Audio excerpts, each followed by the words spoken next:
Hello everyone, this is Mudu and I am with the one and only Patrick Chapin. Hello Patrick. Hey, how you doing? Well, great, thanks.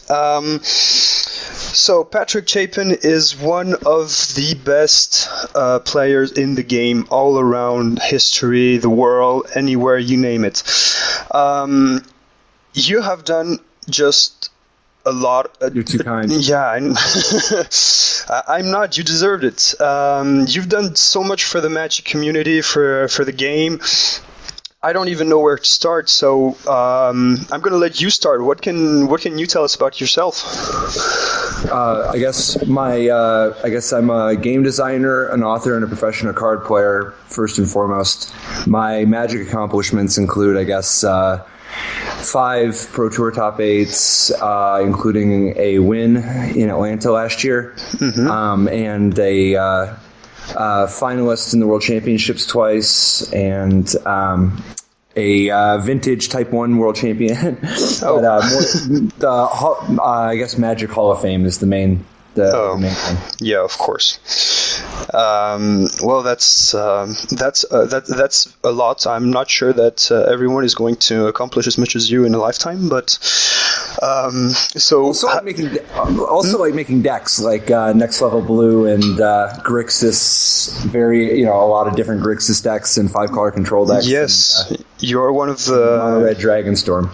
Yes, you are a premium deck builder, and I think we'll come back to that a little later on when we'll talk about Magic more specifically. But right now, in all your accomplishments, which one do you consider to be the greatest? How do you pick one?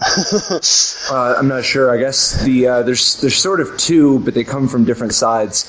The Hall of Fame is the one that means the most, and the single greatest accomplishment, I guess, is sort of the win, because the Hall of Fame is a little bit of an accumulation of a lot of other things. Like it's I think a different sort of thing than an actual. I don't think the Hall of Fame is really an accomplishment the same way. It's more of a. It's an honor for other accomplishments, but the winning Pro Tour journey into Nyx was absolutely just. That was the greatest. Well, yeah, I can imagine that must have felt pretty great. That was in a block constructed format, right? Absolutely, the last of the block. Yes, yeah, that was a very unusual format for a Pro Tour, and yet you won. You were the best. And how do you prepare for something that's so unusual that is block constructed? I actually prepared with some of a whole bunch of the absolute just best players in the world. So I was very, very fortunate, being able to play with the Pantheon for that event. With William Jensen and John Finkel and Kai, and it's just Nassif. The number of absolutely incredible players, Owen Turtenwald, Reed Duke, Andrew Cuneo, just the list goes on, and when you get to play with players that strong, they push your game a lot, and that's a lot of great deck builders also, in addition to just great players, and a lot of really good ideas. Sam Black, all kinds of people with all kinds of great ideas. Yeah, there are a lot of big names in that team. That's the point of the team, I guess. All right, and that's part of why I'm so appreciative. Like even now, lately I've been playing with Team Ultra Pro, and it's another element of that same experience when you've got people like Paul Rietzel and Matt Sperling and Ben Stark and Craig Wesco.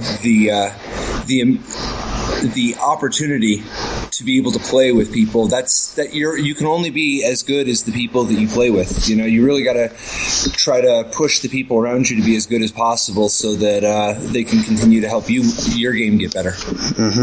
It does make a lot of sense, and I guess that's why that team is just so efficient on the tournament scene. Every time there's always a big name from Pantheon that pulls out a great result. And well, on that Pro Tour at Atlanta City, it was you. All right, so you've known your fair share of success, but I'm pretty sure that everything did not go according to plan all the time. Oh yeah. I mean, I can think like of 4 events just like right off the top of my head where things just really went wrong for you, and I can only imagine that there is a bunch more that I do not know about. For instance, I'm taking this example because it's very famous. There's a YouTube video that's quite popular on it. The 2007 semifinal against Gabriel Nassif, where game 4, where your storm just, I don't know, fizzles. I guess it doesn't really fizzle, but well, you don't get to kill Gabriel Nassif, and he kills you in return. There's nothing you can do about that, right?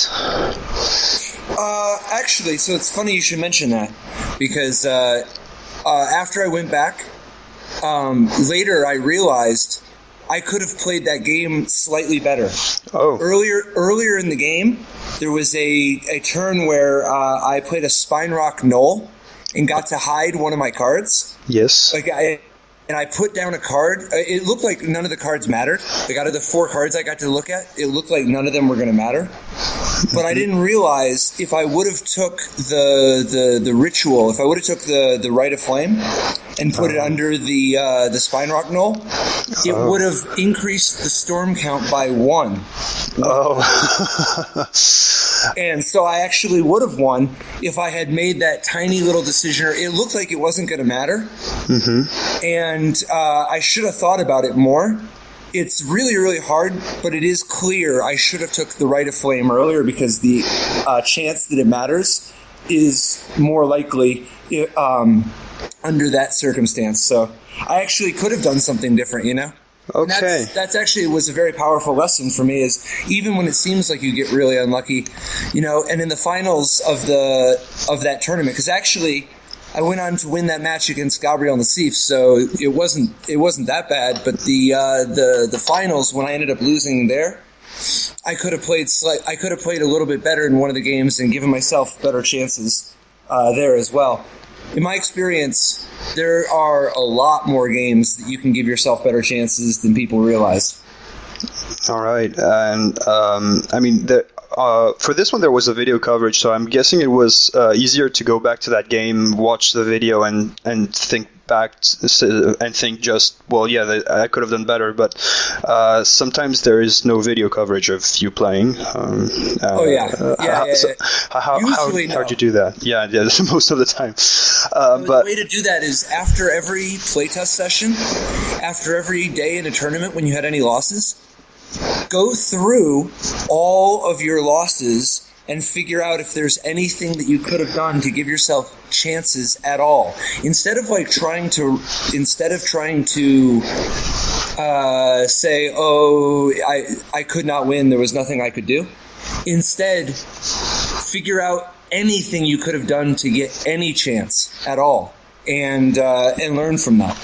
All right. And just a question, because I'm not a very good player. I'm not as good as you, of course, but when I do that, I often say to myself, I took the right decision, but it ended up being the wrong one. Because I thought it was more likely to be helpful than to be harmful, and, well, in the end, turned out to be harmful. But so there's lots of different decisions. Yes. Look at some of the other decisions. A lot of people will focus on only a single decision and just try to figure out if that was right or wrong. But there's many, many other decisions. Did you sideboard the absolute best you possibly could have? Okay. Did you play your lands in the best possible order? Should you have attacked a little earlier to give yourself better chances to draw a burn spell to win? I mean, there's so many different little questions. Should you have known that your opponent probably had end hostilities because of the way they were playing? You know? Yeah. All right. Yeah, that makes a lot of sense. It's a lot of work. It's very thorough, but it's worth it. All right. Can you tell us a little bit about your the podcast that that you have with Michael Flores, Top Level Podcast? Just how old Absolutely. is it? Absolutely. So Michael J. Flores and I host a podcast every week, every Thursday night, Friday. I guess it's actually Friday morning in France. But the Top Level Podcast is we've been doing it for about, I think, 14 months. 15 months, something like that. And you can just find it at toplevelpodcast.com or on our Facebook or Twitter feeds, links to it, or on YouTube. But we just talk about Magic, and it's a lot of fun. And also, Flores is one of my oldest friends in Magic. I mean, him and I have been talking Magic strategy for 19 years now. You know, we've both been playing much longer than that, but we first started talking back in 96. Oh. So we've definitely seen a lot of decks come and go, and have a lot of stories, a lot of memories, and a lot of ideas on how to help people get better at winning at Magic and better at building decks. Yeah, it's a very good podcast. I actually do recommend the audience to listen to it. There'll be a link in the description below. All right, that's well. Speaking of helping people getting better, how you weren't always Hall of Famer, you weren't always Pro Tour champion. So how did it all start for you? How your first Pro Tour was 1997, I think, and so actually, I mean, I played in '96 also. I mean, I've been playing Magic since '94, but the first Pro Tour I went to was Dallas in '96. Okay. In the junior division. Initially, they scored the junior division different than they do now. It used to be that the junior division was very, very difficult, very strong. You know, like Finkel, Kibblers, V, Kai, all junior division. Mm-hmm. Yeah. So, like, the junior division used to be, that was a very different time back then. But after my first junior division Pro Tour the first Pro Tour qualifier I played in, I won, and I went to the Pro Tour and finished third. And then when I switched to the adult division after 2 events, because my 2 junior division finishes were 3rd and 11th. After switching to the adult division, my second Pro Tour in the adult division, I top 8'd. And the junior division one had already qualified me for a while, so I was already, by the time the Pro Tour was invented, I had already been playing in big tournaments for years. Mm-hmm. So it was kind of it wasn't really just out of nowhere. Like, I had already been playing a lot of tournaments for a long time. All right. Grinding a lot in the early years? Yeah, like playing at local game stores and just traveling around to win. You know, I won a lot of Moxes, a lot of Ancestor Recalls and Black Lotuses and Time Walks. Oh, how old were you at the time? I started playing Magic right around when I was like 13 or 14. I guess most of those tournaments were when I was 14 and 15 and then 16. Yeah, well, okay. I didn't actually get to play in the Pro Tour itself until I was 16. I wanted to play in the first Pro Tour, the first couple Pro Tours, but I was young and couldn't miss school and had stuff I had to do. It wasn't until Dallas that I actually had one that I could actually go to. Okay. Yeah, Dallas is relatively close to you. Dallas. All right. Well, that seems to be a while back now. All right. So there was a question that we wanted to ask you. Is it's not that you have like a bunch of teams to choose from, but you've been on several teams like Pantheon, Ultra Pro, Star City Games, I think. So how is it you Channel choose? Fireball. Yeah, Channel Fireball. Yes, of course. I forgot to mention that one. So how do you choose your team when you prepare for a Pro Tour, Grand Prix, whatever? Well, it depends on a lot of factors. They're the people first and foremost, but Ultra Pro, Pantheon, and Channel Fireball are all absolutely just incredible players and really great guys, and it's an honor and a privilege to be able to play with any of them. But there's also practical concerns, like sometimes people want to play with people in their area, or people that they're going to see regularly, or that they work with, there's lots of reasons. Like, for instance, part of my playing with Ultra Pro right now is in large part my long time collaboration with Paul Rietzel and Matt Sperling, okay. and largely the amount of preparation that Team Ultra Pro is able to do online. Because right now I'm working a lot, and Team Ultra Pro is really well set up for people who are working non-Magic jobs a lot. Yes, of course. And so right now you're working with them to prepare for the Pro Tour? Oh, absolutely, and will be for the foreseeable future. The Pantheon and Channel Fireball are both absolutely fantastic teams also. Pantheon is much more on the there's a lot of people on the Pantheon play Magic every day, all day, and it's awesome, and that's part of the reason why the Pantheon has just the strongest depth of top players. Yes, of course. Well, although it did not win the title of Team of the Year today. The title? Yeah, there was a title announced, honorific. There was no trophy, don't worry. They just stated the 3 best teams of the year, and first one was Eureka, second was Ultra Pro, and third one was Pantheon. And you were in both second and third lists, so congratulations.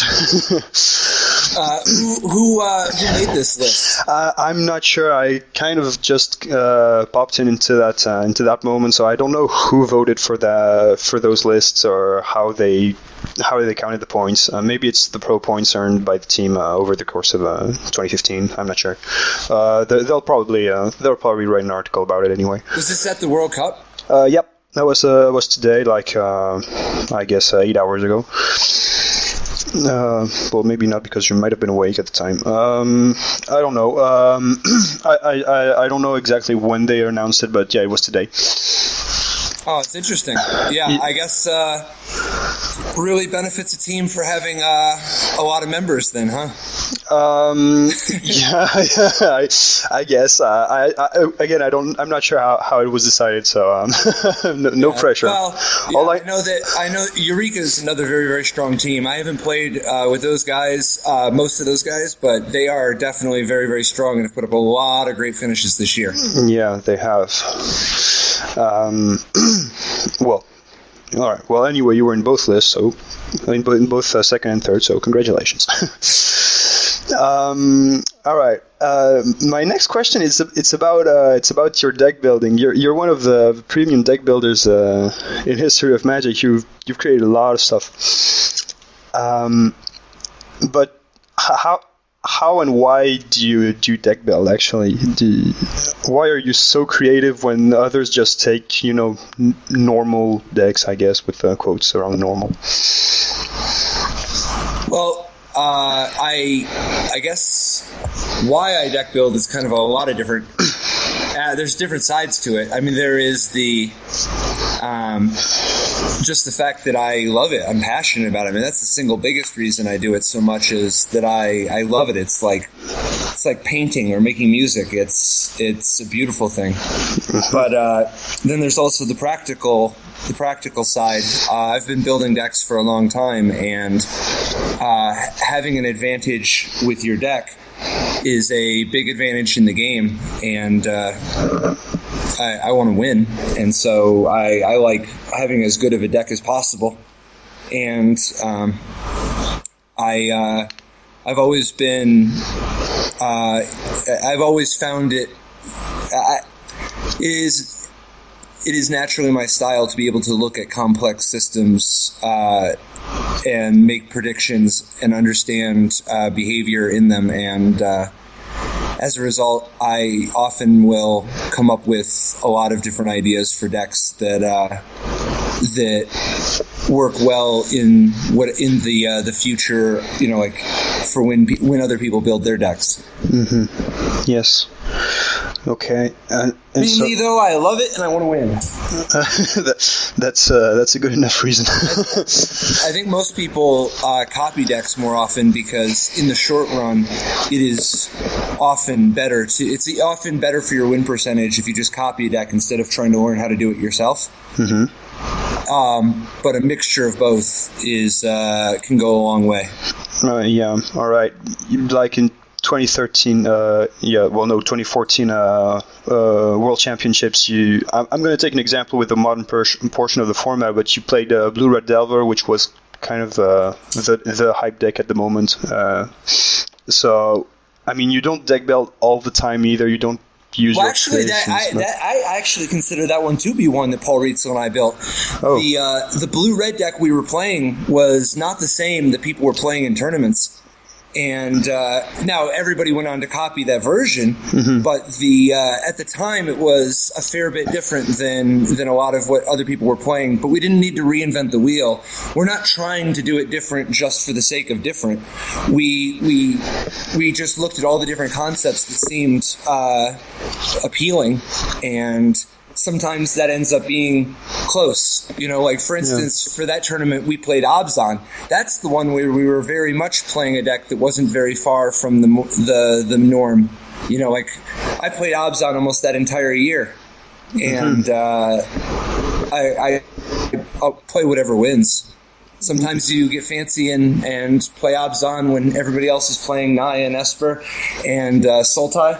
Other times you play Abzan even though everybody else is playing Abzan. Yeah. All right. So you just take the whole pool of possible decks, the ones that everyone knows about and the one that nobody knows about, and you just take your pick, right? Oh yeah, just cut them all until I'm playing Abzan. Okay. that's a joke. Yeah, that's a reasonable. No, I get it. All right. And what happens when, like, you take your deck and it just doesn't work out? Like, I mean, it's kind of salt in the wound, but you went 0-5 in constructed portion with Esper Delve in Modern. I think that was Fate Reforged at Pro Tour Fate Reforged. Yep. Sometimes you're going to go 0-5. I mean, that deck was good.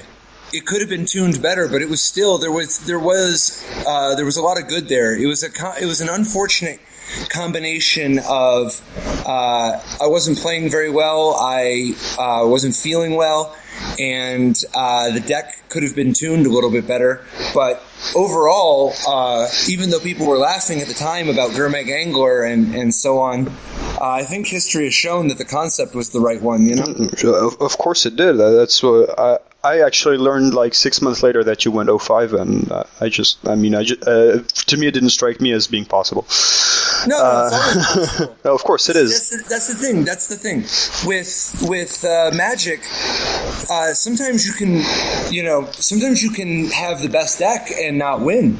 And sometimes you can sometimes you have to get lucky to win at all. I mean, like the Pro Tour I won, I do believe that I had the best deck for that Pro Tour. But even still, I had to get very lucky to win the tournament. I mean, I played really well and I had a good deck, but I was still very, very lucky to win. Like, if we were to do that again, I don't know, maybe I would win one time in 30, one time in 20, one time in 40, I don't know. And that's the tournament I felt like I had the biggest advantage, and I still was a huge underdog. You have to get very lucky to win an event like that, Yes, of course. Then, winning is a combination of luck, skill, and I guess deck building, deck tuning. Then when you look back on a tournament where you had your losses and your victories, how do you decide what is due to luck and what is due to not luck and to skill, talent, deck building? Well, see, it's not the most important thing to decide all those things. In general, it is better to look for everything that you could have done if anything you couldn't control anyway. You don't need to decide what was luck or what was skill. It's better to remember anything that possibly could have involved luck. Mm-hmm. Remember that some luck was involved. If anything that could have involved your skill, make sure that you're learning from, because people that have it so backwards, most people will try to find the skill in the things they did right and blame luck for things they did wrong or things that did not work out, when it should be the opposite. It is very lucky to make the right play when the game is on the line. Like, anything that was good, let that be places where there was luck, and be appreciative that you were lucky there. And anywhere that you lose or that things did not work out, try to figure out if you could have made it better. Could you have used any more skill? Yes. So in general, I think that it's both. Okay. Also, the other one isn't just deck building, it's preparation. Because you could always have prepared more. You could always have prepared better. Mm-hmm. Of course. So, okay. Well, that actually makes sense. It's very I don't know. It's just don't blame luck and try to find where you can get better. It's very short-sighted to just focus on some number of plays that you made right, as though that, as if you couldn't learn anything. Mm-hmm. It's better to keep learning. Yes, definitely.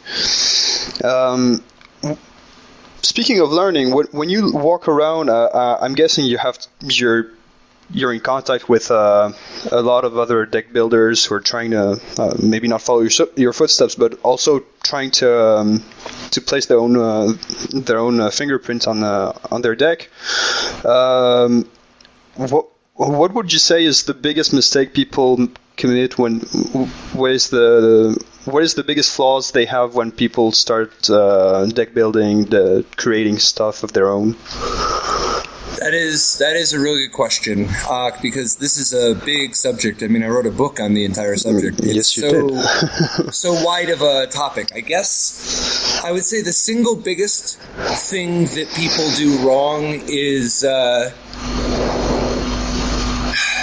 they try to be different just for the sake of being different, or they try to reinvent things. Like, they try to just... They want it to be completely brand new, without learning the lessons from other decks. It's like if you were trying to make a car, and the person says, "I'm going to use 7 wheels. Everybody else uses 4, so I want to use 7 to be different." Well, there's a reason why people use 4 wheels. Or you're trying to make a car, and the person says, "I'm going to make my car out of wood." And it's like, well, you don't need to make it out of wood. We have better things for you to make it out of. Well, I just want to be different. If I make a wood car, everybody will know I made a wood car. Instead, if I just make a car that looks like other cars, people won't know it's me. And so they'll be so focused on trying to get credit, or trying to tell everybody how smart they are, or how clever, and show everybody how clever they are, that they lose sight of what they're really trying to accomplish. If you focus on perfecting the craft, if you focus on learning how to build decks the best you possibly can, all the other stuff will fall into place. You don't have to worry about all that other stuff, and it's distracting and leads people to make silly things, like where if you make a car with 7 wheels and you're like, yeah, when somebody sees this car, they'll know it was me because it has 7 wheels, and it's like that doesn't mean the car is going to be really good. You want to be known for making a good car, not just a car that is different. Yeah, you want to win with the deck, of course. Yeah, people tend to lose sight of that most of the time. All right. Well, how about more technical questions about Magic? How you play Magic? How you, I don't know, how you live Magic, I guess. Sure. All right. So first of all, what's your favorite format right now? I mean, there's the top three, which is limited, standard, and modern, but I mean, there's also vintage. Believe it or not, actually, Commander is the second most popular format in the world. Yes, I do know. Especially in France, it is very popular. Yeah, I think number one is standard, number two is Commander, number three is modern. I think limited is more popular. I'm not sure. Thing. People who play a Magic online or in certain game stores will be so used to how many people draft. Mm-hmm. But you got to remember, most of the world does not play draft. Oh, really? Wow. Yeah, most Magic players. There's 25 million Magic players in the world. Wow. How many of them do you think draft? Because there are not even a million drafters in the world. Really? Yeah. Wow. Maybe there's 1 million. I don't think so, though. I don't think there's even a million. Wow. There might be 1.5 million. I don't think so, though. I think it's less than 1 million. Well, I've learned something today, then. That's. It doesn't mean. Don't get me wrong. Limited is awesome. Draft is very, very, very awesome. It's a very, very hardcore way to play Magic. A lot of people just play with whatever cards they have. Mm-hmm. They just are like, okay, I have some Magic cards, and I play against somebody else who has some Magic cards. Yeah, of course. That's how we all started. My favorite format right now, though, is Standard. It's been different things at different times in the past. You know, like I for a long time back in the day, Vintage was my favorite format, mm-hmm. and I used to play Mental Magic a lot way back in the day. Yes. But for a while now, I really like Standard. I always loved block formats too, but I really like Standard because of the mix of how it changes a lot. Mm-hmm. But it's not. I like how often Standard changes compared to some of the formats like Modern or Legacy, which moves so much slower. Yeah. And I also like when formats are more about the new cards to get printed instead of banning a card that was in too good of a deck. Mm-hmm. And in Modern and Legacy, a lot of the changes are because of cards getting banned. Yes, well, that's how it works, I guess. And so about this Standard right now, then what? Do you like this Standard? What do you think of the Standard right now? The Battle for Zendikar Standard. I enjoy it. I like it. It's. I think that fetch land. I get tired of shuffling. No. You know, and I'm really looking forward to some new cards getting printed because. Even though Battle for Zendikar's lands really, really changed the equation, mm-hmm. I'm looking forward to playing with more cards than just a lot of the cards in Standard right now have been good for a little while now, for a while, and I'm looking forward to a new puzzle, new challenges. All right. But I really enjoy this format where it makes me want to play a different deck every week. Every week it feels like I would play something different than I would have the week before, even if it's the same colors sometimes. Mm-hmm. And I just really enjoy the way the games play, other than the shuffling. Oh. All right, and speaking of the decks, I love how many different decks you can play. You can play any colors you want. Yeah, you can play any colors. Is very, very fun. Yeah, it's there's a lot of freedom on that level, and so you've played Majoring Esper with a lot of success. How do you look back on these past 3 months on the deck? Would you make any change to it right now, or do you want to play something else? Oh, no. Yeah, I change decks all the time. I've only played in two big tournaments for this standard format. Really? One of them, I played Esper in both, but one of my first at the Pro Tour, I actually did not play Majoring Esper. I played Planeswalker. Yes, you did. A Planeswalker token Esper, kind of like what people are playing now. But I didn't yet know about Monastery Mentor. Later, I played Majoring Esper, and it was absolutely fantastic. Absolutely loved it. If I were to play now, I actually think I would play Jeskai Black with a lot of Monastery Mentors. Okay. Any? Did you care to explain why, or? Yeah, the format's evolved. The metagame in the standard format keeps changing, and Esper was really, really good for a little while, but the format has moved to a place that. Part of the reason why Majoring Esper was so good was because of how good Majoring Esper is against Jeskai Black and against Abzan. And the format still has a lot of Abzan, but not as much as it used to. And it has a lot less Jeskai Black than it used to. Yes. Now the format has, for instance, the amount of mono red has gone up, which is not a good matchup for Majoring Esper. And you don't want to play against Eldrazi, and you don't want to play against the rally decks the same way. So I think that the format's just gotten a little more hostile for Esper. Okay. And I also just think Monastery Mentor is an underappreciated card, and Jeskai Black can make very good use of it too. All right. So would Dark Jeskai with Monastery Mentor, would you be really centered around the Monastery Mentor, or would you just kind of use it as a tool? Okay. No. I would really build around it.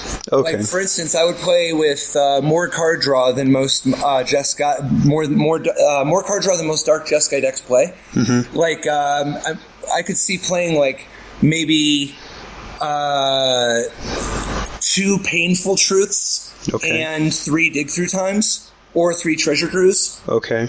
Yeah, probably 3. Yeah, probably 3 Treasure Cruise and 2 Painful Truths. Yeah, Treasure Cruise makes more sense. There was I need to play with that many. Yes, that is a lot of card draw. Andrew Cuneo created a Jeskai deck that was meant to optimize the Monastery Mentor. Would you take this as a starting basis? Where was his played at? This was the Standard Super League, I think. So I haven't seen his. Okay, well, it was a lot of magmatic insights and that kind of thing. So. No! I would not play that one. Okay. Well. No, it's that I do like. Like, Andrew Cuneo has made some pretty awesome decks, and that one, I'm sure, like, if it's anything like some of the other magmatic insight decks he's made before, I think I would mainly be doing something a little closer to a blend between some of the Esper decks I've been playing and the Pantheon Dark Jeskai deck from the Pro Tour. Okay.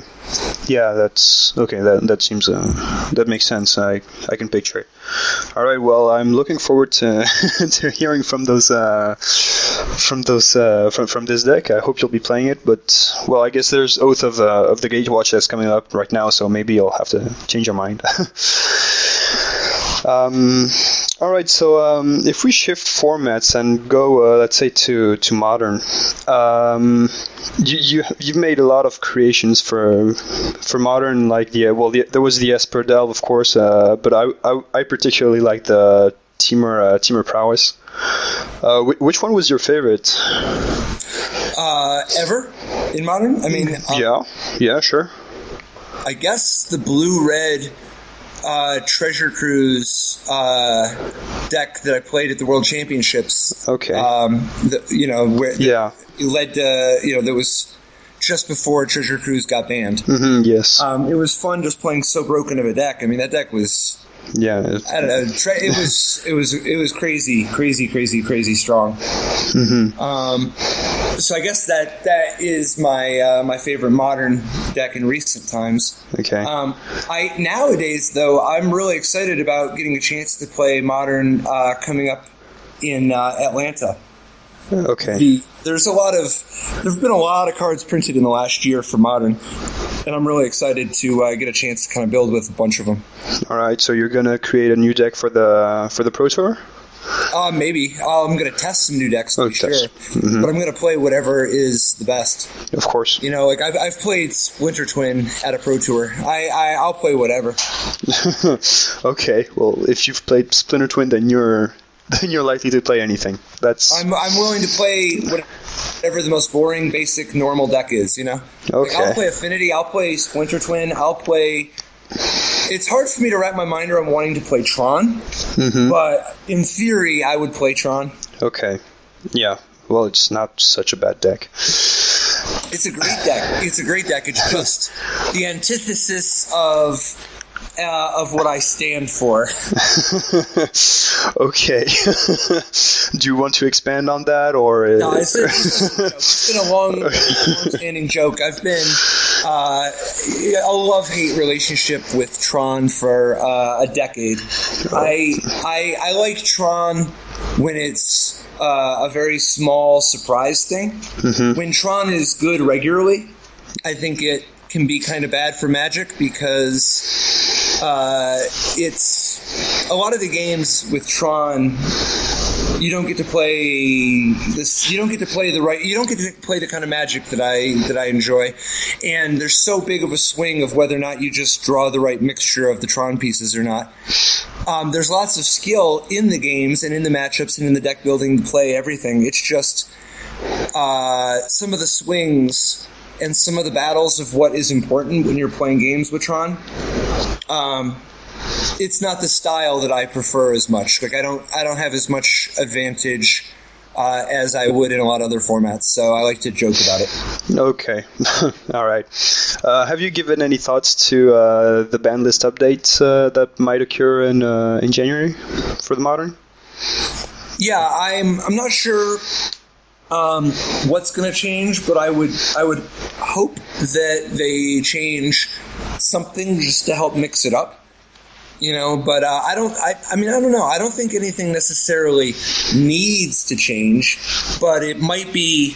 I mean, maybe the format is a more fun one for a lot of people if Amulet of Vigor is banned, just to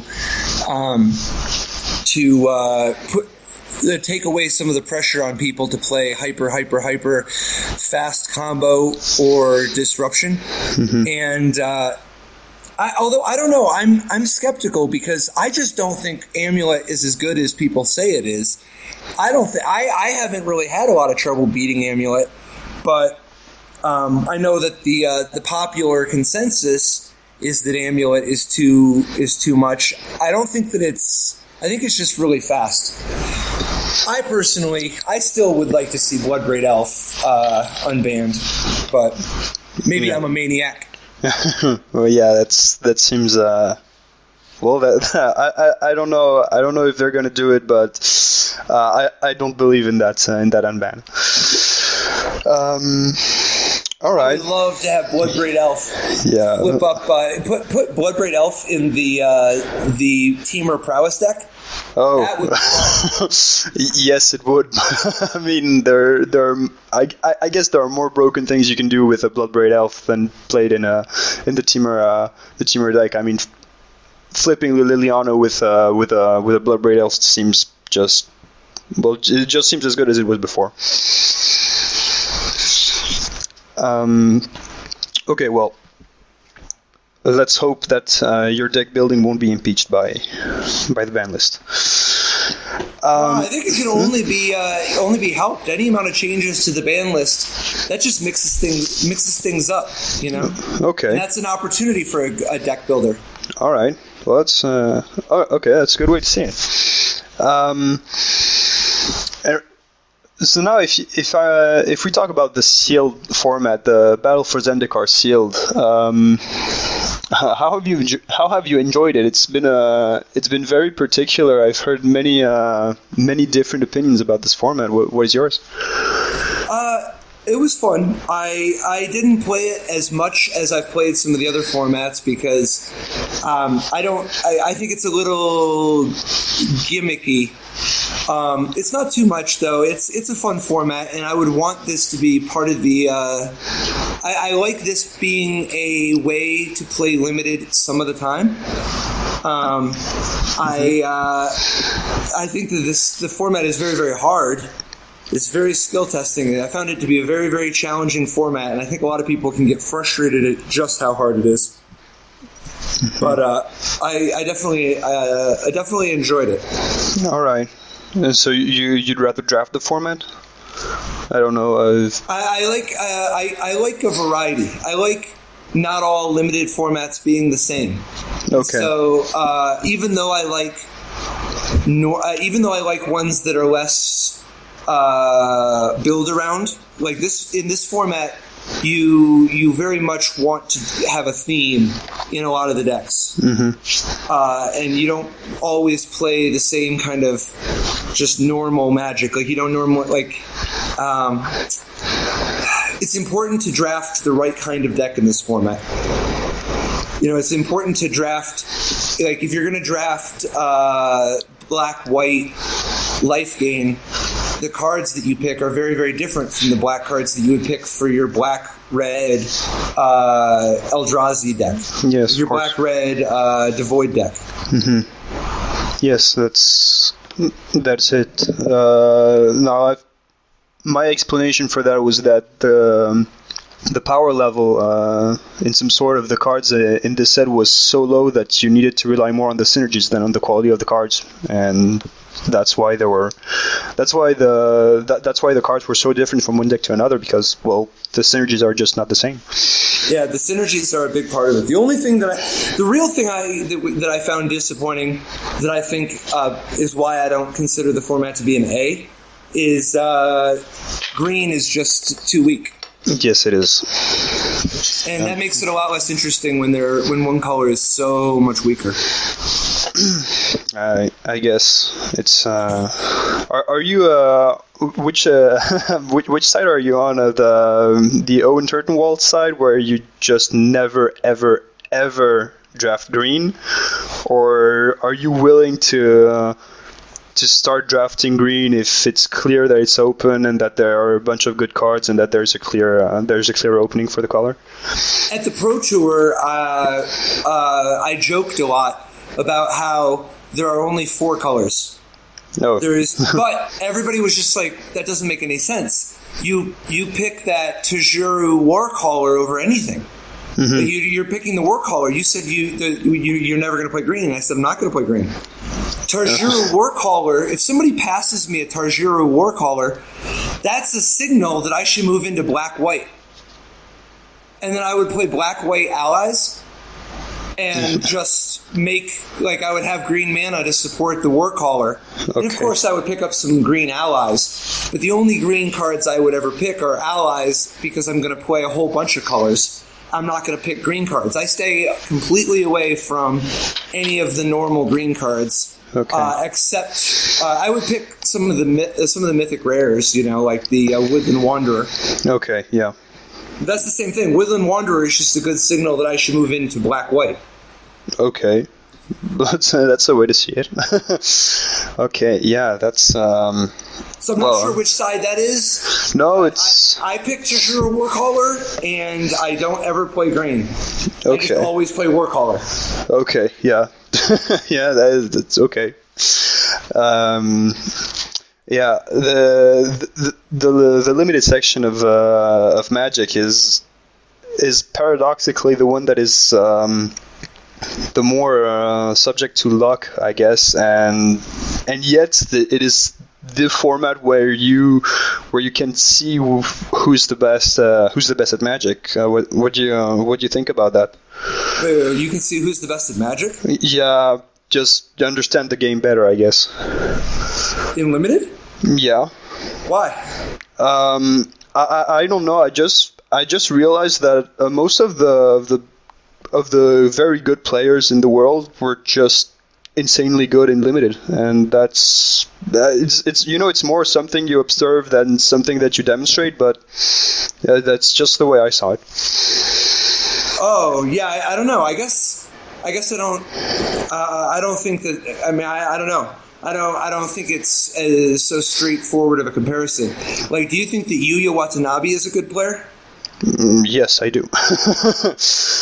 Yuya is significantly better at constructed than limited. Don't get me wrong, he's a great limited player, all things considered. It's just that he sets a really, really high bar for himself because of how good he is at constructed. Yes, of course. No, I'm not generalizing. I'm just, saying what I observed. It's if there was a clear rule to be, if like you're good in this format, then you're good in Magic, then I think that everyone would know about this. I think that in right now the highest win percentage among players in standard is very, very close to the highest win percentage among players in draft. Okay. I think the standard is slightly higher, but they're very close. Okay. And then modern is significantly lower than either of those two. Mm-hmm. Yeah, of course. All right. You know what? It's I've been keeping you with me for a while now. So let's talk a little bit about the World Magic Cup that just took place, just ended right now, and then we'll just say goodbye. Okay? Oh, sure. Whatever you want, man. Okay, fine. Well, I want to talk about the World Magic Cup. So it was in Barcelona. So I'm guessing that you didn't see it all. Completely. I did not swing by. No, you didn't. Following online. Okay, and so what do you take from this World Cup? What shocked you? What amazed you? What disappointed you? Let's see. I guess nothing. Let's see. So to start with, nothing. Let's see. Disappointing. Yes, it disappointed me that Team USA played Teamer and did not play Abzan. Oh. It pleased me to see a great team like Team Italy winning. Mm-hmm. I mean, that's great. And the top teams. I mean, I'm not familiar with too many of the guys from Thailand or Scotland, but I know that both Italy and France. And they have, some great teams, and France in particular upsetting Japan was that was a surprise. That was it was great. They earned it. It was a very, very, because the Japan team was the on paper strongest team this year going into things. So that was a very impressive win by the French team, and. Lots of really, really great teams at the top, though, but that's no surprise. And then I guess I'm just really happy for Team Italy. All right. Do you know? Mengucci he's a great player, great writer over at Channel Fireball, and just a good guy. Okay. You know other guys in the top 8 personally, or just Andrea Mengucci? Oh, you're talking about the top 8 of the tournament, or the actual Italian team? No, I was talking about the top 8 of the tournament, but if you know any player from that, like, I mean... Marco, let's see, from France, there was basically, I mean, a lot of the captains, a lot of the national team champions from each of the different countries... I've seen at a lot of the pro tours, a lot of the events, you end up seeing just some of these guys when they're at each of the tournaments. Yes, of course. All right, and so you weren't part of the team. I guess you'll be planning on being there next year. Yep. Particularly if I had known Kenji was going to come. I love Kenji. Kenji was always my arch nemesis with regard in tournaments.